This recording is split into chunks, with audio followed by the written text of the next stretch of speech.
Particular patient వచ్చేసి 5 years married life అండి. 33-34 సంవత్సరాల మధ్యలో ఉన్నారు వైఫ్ అండ్ హస్బెండ్ ఏజ్ వచ్చేసి. కాకపోతే వైఫ్లో పాలిసిస్టిక్ ఓవరీ సిండ్రోమ్ అయితే ఐడెంటిఫై చేయడం జరిగింది.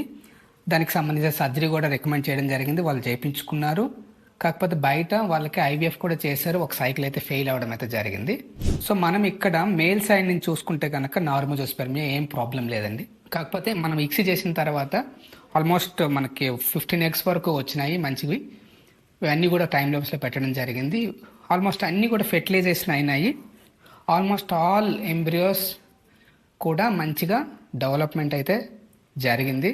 ఇవన్నీ కూడా మనము టైం ల్యాబ్స్లో మనం అబ్జర్వ్ చేస్తూ ఉన్నాం. ఇక్కడ ఫస్ట్ 2 cell నుంచి 4 cell, 4 cell నుంచి 8 cell, 8 cell నుంచి కాంపాక్టింగ్ మారిలా, ఫైనల్గా మనకి బ్లాస్టోసిస్ స్టేజ్లో అయితే ఆల్మోస్ట్ ఆల్ అన్నీ కూడా రీచ్ అయినాయి.